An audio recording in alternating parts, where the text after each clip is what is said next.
महाराष्ट्रातील पोलीस भरती करणाऱ्या विद्यार्थ्यांसाठी सुवर्ण संधी. असं का? भारतातील सर्वात मोठी पोलीस भरती. तर याला पोलीस भरती का म्हणतोय पहिलं तर ते क्लिअर करूयात. महाराष्ट्रातील मुलांसाठी वेगळा बेनिफिट काय आहे ते समजून घेऊयात. टोटल ऍडव्हर्टिजमेंट काय आहे, पोलीस भरतीबद्दलच एवढी चर्चा का होती, ठीक आहे, या सगळ्या गोष्टी या ऍडव्हर्टिजमेंट मध्ये आपण जाणून घेणार आहोत. चला सुरुवात करूयात. बघा, central armed police forces CAPF च्या अंतर्गत खूप सारे पदं भरले जातात दरवर्षी. सीआयएसएफ असेल, सीआरपीएफ असेल, एसएसबी असेल, आयटीबीपी असेल, आसाम रायफल्स असतील, या सगळे पदांची भरती एसएससीजीडी म्हणजे काय, staff selection commission general duty ह्या परीक्षेमार्फत दरवर्षी हजारो पदांची भरती केली जाते. तर या वर्षी 25,487 जागा आलेल्या आहेत. या जागा नक्कीच पुढच्या काही दिवसांमध्ये तुम्हाला वाढलेल्या दिसतील 40 ते 50 हजारांच्या मध्ये. ते का ते पण मी पुढे तुम्हाला सांगणार आहे. याचे काय अनालिसिस मी घेऊन आलोय. पात्रता काय तर 10वी पास यासाठी पात्रता लागणार आहे. बाकी सर्व गोष्टी आपण डिटेलमध्ये जाणून घेणार आहेत. त्यापूर्वी ज्या विद्यार्थ्यांना फुल फ्लेज प्रिपरेशन करायचंय, एसएससीजीडी टार्गेट करायचंय, पुढच्या 3 महिन्यामध्ये परीक्षा होणार आहे तुमची फेब्रुवारी मार्च मध्ये, आपण एक फास्ट ट्रॅक बॅच या ठिकाणी लॉन्च करतोय. जेणेकरून तुमचे जे विषय आहेत, गणित असतील, बुद्धिमत्ता असेल, त्यानंतर तुमचं इंग्लिश असेल, इंग्लिश लॉ और हिंदी आहे, तर आपण हिंदी इंग्लिश दोन्ही सब्जेक्ट घेणार आहोत विद्यार्थ्यांच्या चॉईसनुसार. तर यामध्ये आपण ऑफलाईन आणि ऑनलाईन ह्या दोन्ही मोडमध्ये ही बॅच चालवणार आहोत. ऑफलाईन छत्रपती संकल्प एज्युकेशन छत्रपती संभाजीनगर येथे असेल. फीज म्हणायला जातं 5,000 रुपये फीज असेल ह्या बॅचची. जर तुम्ही 14 डिसेंबर पर्यंत भरली तर 4,000 रुपये फीज या ठिकाणी तुम्हाला बसणार आहे. 1,000 रुपये अर्ली बर्ड ऑफर आहे. ऑनलाईन बॅच जर तुम्हाला या ठिकाणी परचेस करायची असेल तर संकल्प 247 आपलं ॲप आहे, तर ते ॲप डाउनलोड करून तुम्ही त्यावरती ही बॅच मिळवू शकता. 14 डिसेंबर पर्यंत 1,000 रुपये फीज आहे. त्यानंतर मात्र 1,499 फीज त्या ठिकाणी तुम्हाला लागणार आहे. बॅच मध्ये बेनिफिट काय तर पूर्ण बॅच मराठी आणि इंग्रजी माध्यमातून शिकवली जाणार आहे. म्हणजे जे प्रश्न असतील ते देखील मराठी आणि इंग्लिश मध्ये असतील, आणि जी टीचिंग लँग्वेज असेल सर्व टीचर्सची ती देखील या ठिकाणी मराठी आणि इंग्लिश मध्ये असणार आहे, बायलिंग्वल. डेली डाऊट क्लिअरिंग असेल, जे काय तुमचे प्रश्न असेल डेली सॉल्व्ह केले जातील. वेळ काय असणार आहे बॅचची तर दुपारी 1 वाजता. दुपारी 1ला ठेवण्यामागचं कारण आहे, पोलीस भरतीची जी मुलं आहेत महाराष्ट्रातले ते सकाळी ग्राउंड करतात, तर दुपारचा वेळ त्यांच्यासाठी योग्य आहे. त्या पद्धतीने आपण दुपारी 1 ते 5 या प्रकारे वेळ ठेवलेला आहे. 3 महिने बॅचचा कालावधी असेल. आणि फॅकल्टीज म्हणायला जातं आकाश जाधव सर आपले चीफ मेंटर असतील यामध्ये. मी स्वतः याच्यात ॲडव्हान्स मॅथची जे काही कन्सेप्ट आहे, नंबर सिस्टीम, अल्जेब्रा, सर्ट्स, त्यानंतर मेन्शुरेशन याचे जे क्वेश्चन्स आहेत ते मी या ठिकाणी घेणार आहे. प्रणव टेरे सर अरिथमॅटिक घेतील. अजित देव सर आपल्याला हिंदीसाठी गाईड करतील. त्यासोबतच अरविंद ठोंबरे सर जीके साठी आणि यादवराव मरकर सर रिझनिंगसाठी आपल्याला या ठिकाणी मदत करतील. ठीक आहे. तर ज्या विद्यार्थ्यांना ह्या बॅचचा लाभ घ्यायचा त्यांनी खाली कॉन्टॅक्ट नंबर पण दिलेले आहे, ते कॉन्टॅक्ट नंबरवरती तुम्ही कॉन्टॅक्ट करू शकता. बघा, एसएससीजीडी मध्ये कुठली कुठली पदं येतात, जॉब काय असतो, पगार किती भेटतो, या सगळ्या गोष्टी जाणून घेणार आहेत आपण एकदम प्रॉपर डिटेलमध्ये. ठीक आहे. तर बीएसएफ म्हणजे काय, बॉर्डर सिक्युरिटी फोर्स. सीआयएसएफ म्हणजे central industrial security force, central reserve police force, Indo Tibetan border police, सशस्त्र सीमा बल, secretariat security force, Assam rifles, या 7 पदांसाठी यावर्षी भरती आलेली आहे. त्यानंतर आता यांची कामं काय आहेत आणि कुठे कुठे तुम्हाला जॉब करावे लागणार आहे. सपोज तुमचं बीएसएफ मध्ये झालं तर बीएसएफ मध्ये तुम्हाला सीमा सुरक्षा जे आहेत, आंतरराष्ट्रीय सीमा, भारत पाकिस्तान, भारत चायना, ठीक आहे, त्या ठिकाणी तुम्हाला बॉर्डरवरती सीमेचं संरक्षण करावं लागेल. सीआरपीएफ असेल, जर सीआरपीएफ मध्ये तुमचं झालं तर देशांतर्गत सुरक्षा किंवा नक्षलवादी जो एरिया आहे त्या ठिकाणी तुम्हाला काम करावं लागेल. सीआयएसएफ यामध्ये त्यांनी एअरपोर्ट, सरकारी कारखाने, धोकादायक ठिकाणांची सुरक्षा हे सांगितलंय. ते मेजरली तुम्ही म्हणाल तर महाराष्ट्रामध्ये जे एअरपोर्ट्स आहेत, मोठे मोठे एअरपोर्ट्स, आंतरराष्ट्रीय एअरपोर्ट्स किंवा देशांतर्गत एअरपोर्ट्स, त्या ठिकाणी देखील सीआयएसएफ जवान लागतात. त्यासोबत ज्या काय मेट्रो स्टेशन्स आहेत, मेट्रो, पुणे मेट्रो असेल, मुंबई मेट्रो असेल, तर त्या प्रत्येक ठिकाणी सुरक्षेचं काम ह्या सीआयएसएफ कडे दिलेलं आहे. त्यानंतर आयटीबीपीचं काम कुठे, नावात आहे इंडो तिबेटियन बॉर्डर पोलीस. तर भारत आणि चीनची जी सीमा आहे तिबेटमध्ये, तर त्या ठिकाणी हे जवान आपल्याला सुरक्षा देत असतात. त्यासोबत एसएसबी सशस्त्र सीमा बल, नेपाळ आणि भूतान सीमेवरील सुरक्षणाचं काम यांच्याकडे असतं. आसाम रायफल्स, ईशान्य भारतातील जे काही स्टेट्स आहेत त्या ठिकाणी आसाम रायफल्स काम करतात. आणि SSF सेक्रेटरीएट सिक्युरिटी फोर्स हा जो जॉब आहे, हा जॉब याच्या नावातच आहे बघा, सेक्रेटरीएट सिक्युरिटी फोर्स. तर जे काय आपले PMO आहे, मंत्रालय आहे, आपली संसद भवन आहे दिल्लीमध्ये, त्या ठिकाणी जे काही जवान असतात त्यांची सुरक्षा करण्यासाठी ते काम यांच्याकडे असं SSFचं. तर या वॅकन्सी थोड्या कमी येतात SSFच्या. ठीक आहे, जॉब मस्त आहे यांचा. पुढे मी याचे प्रेफरन्स पण सांगणार आहे तुम्हाला, कारण की फॉर्म भरताना तुम्हाला पोस्ट प्रेफरन्स टाकायचा आहे, यापैकी कुठलं आधी कुठलं त्यानंतर. तर ते सर्व गोष्ट आपण डिटेलमध्ये बघणार आहे. ओके, पगार किती आहे बघा.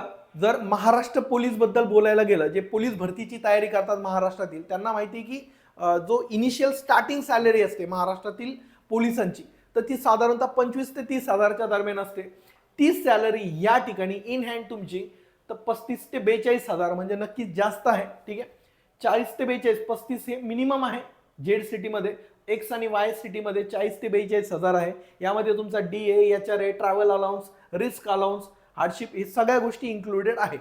यासोबतच यामध्ये आणखीन एक वेगळा बेनिफिट काय मिळणार आहे तुम्हाला, आर्मीचं ते कॅन्टीन कार्ड असतं ना, कॅन्टीन स्वस्तात तुमचं घरातला किराणा किंवा बाकी पण गोष्टी ज्या कॅन्टीनमध्ये, आर्मी कॅन्टीनमध्ये मिळतात, तुम्हाला वेगळं काही सांगायला नको, तुम्ही बरोबर ओळखलं, त्या सगळ्या गोष्टी या ठिकाणी तुम्हाला मिळणार आहेत, आर्मी कॅन्टीनचं बेनिफिट.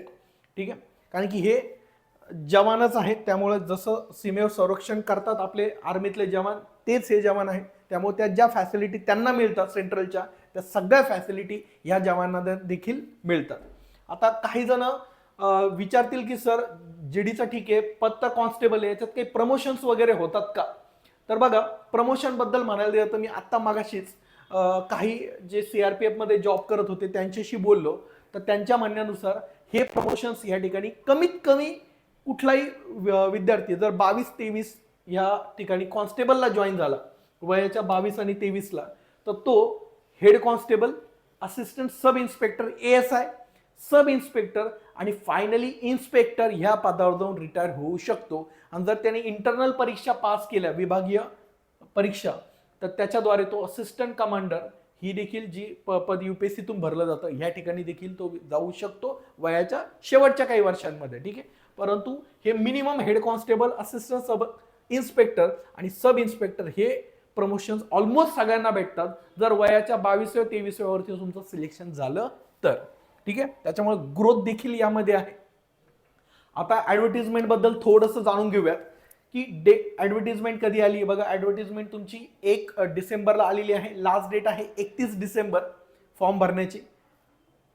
एक्झाम त्यांनी फेब्रुवारी टू एप्रिल असं दिलंय. एक्झाम तर टेंटेटिव्ह शेड्यूल दिलंय SSCने फेब्रुवारी टू एप्रिल. तर आपण पकडलं तर आपल्याकडे डिसेंबर, जानेवारी, फेब्रुवारी कमीत कमी 3 महिने शिल्लक आहे. त्यामुळे आपण आपलं बॅचचं ड्युरेशन देखील 3च महिने ठेवलंय.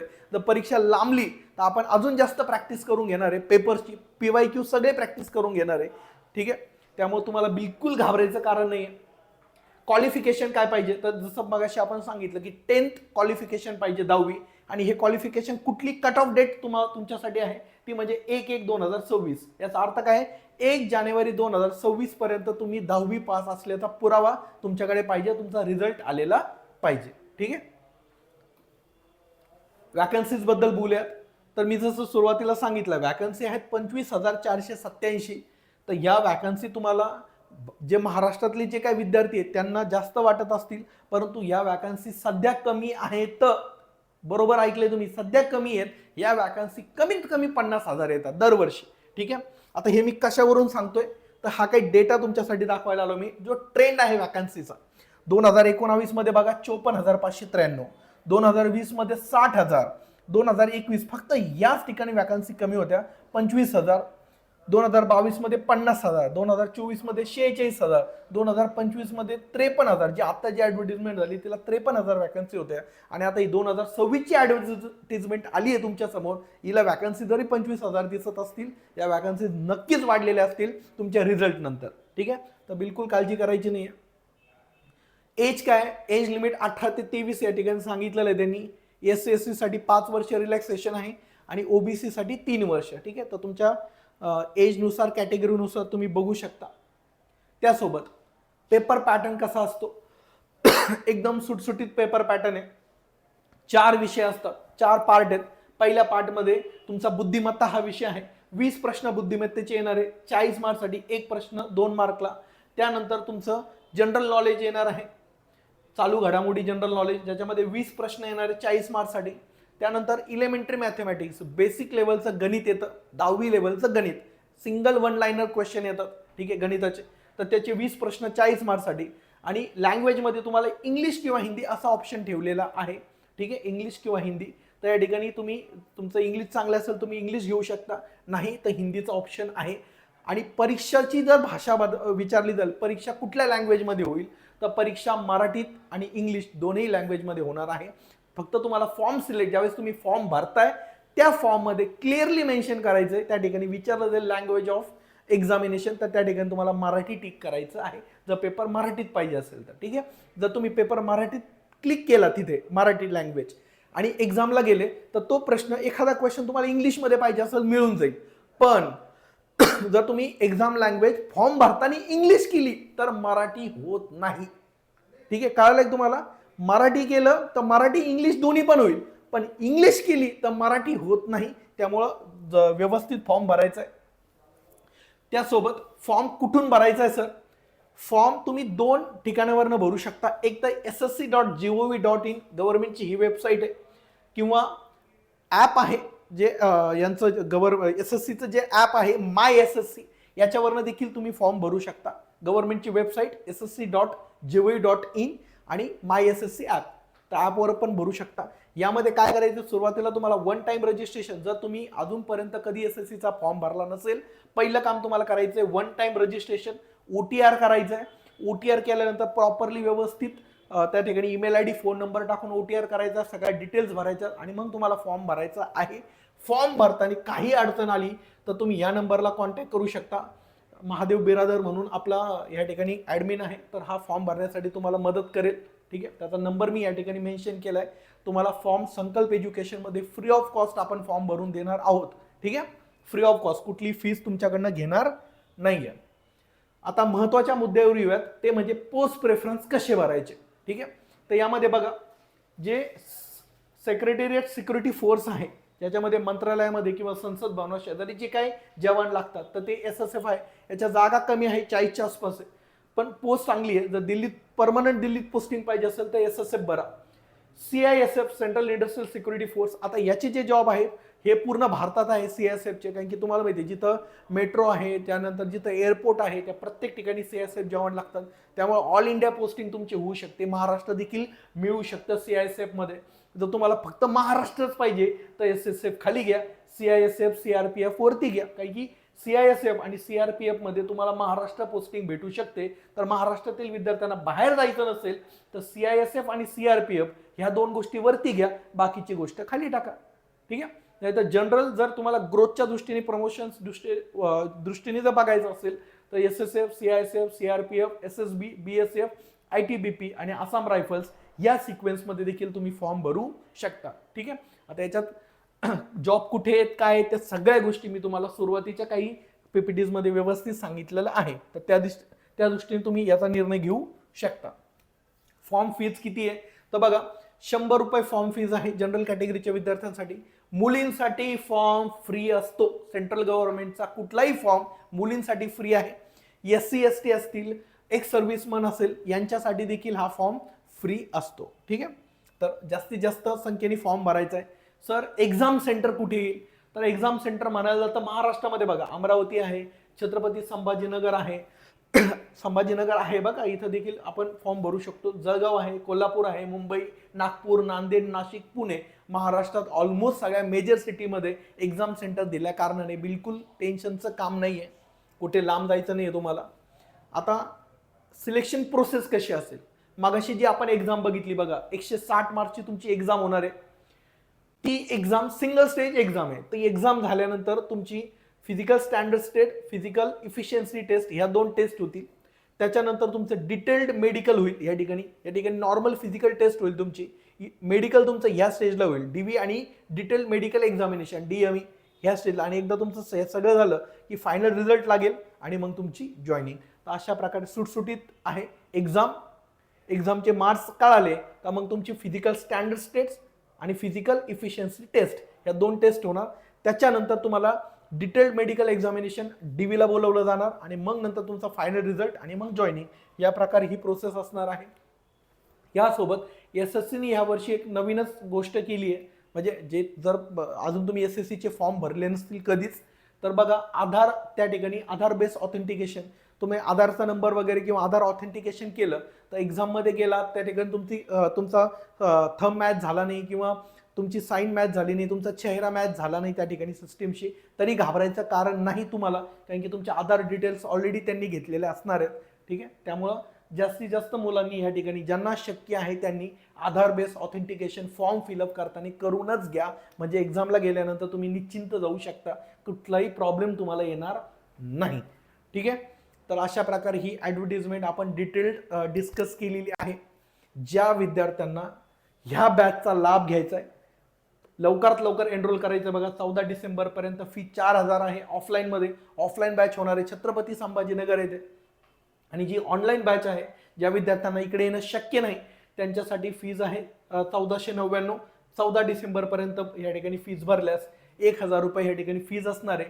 15 डिसेंबरपासून बॅच चालू होणार आहे दुपारी 1 वाजल्यापासून तर 5 वाजेपर्यंत 3 महिने फास्ट ट्रॅक बॅच चालणार आहे. आपलं टार्गेट आहे SSC GD 2026 फायनल सिलेक्शन आपल्याला घ्यायचं आहे. एक्सपर्ट टीम तुमच्या सेवेत या ठिकाणी असणार आहे.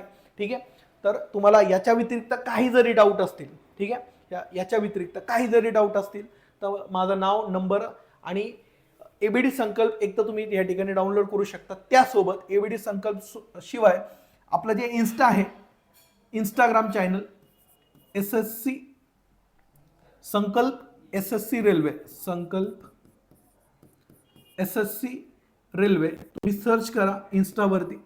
तर हे त्या ठिकाणी तुम्ही काय करून ठेवा, फॉलो करून ठेवा, जेणेकरून जे काय अपडेट्स आणि डिटेल आहेत बॅचबद्दल ते देखील तुम्हाला टाइम टू टाइम पोहोचत जातील. माझा नंबर या ठिकाणी मी मेन्शन केलेला आहे. काही डाऊट असतील तर याच्यावरती तुम्ही कॉल करू शकता, टेलिग्रामवर मेसेज करू शकता आणि आपलं संकल्पचं जे ऑफिशियल टेलिग्राम आहे ABD संकल्प, हे देखील जॉईन करून ठेवा, म्हणजे फ्युचर अपडेट्स तुम्हाला त्या ठिकाणी मिळत राहतील. याच्या व्यतिरिक्त काही डाऊट्स असतील तर कॉमेंट सेक्शनमध्ये सांगा. तुम्हाला अजून GD बद्दल कसले व्हिडिओज पाहिजेत ते तुम्हाला हवे असतील ते देखील कॉमेंटमध्ये मला सांगा, म्हणजे पुढचा व्हिडिओ आपल्याला त्याच्यावर बनवता येईल. ठीक आहे, अजून तुमच्या काही शंका असतील तर तुम्ही ह्या नंबरवरती कॉल करून विचारू शकता. ठीक आहे, चला मित्रांनो, धन्यवाद. आपण भेटूयात आपल्या पुढच्या व्हिडिओमध्ये. तोपर्यंत बाय, टेक केअर.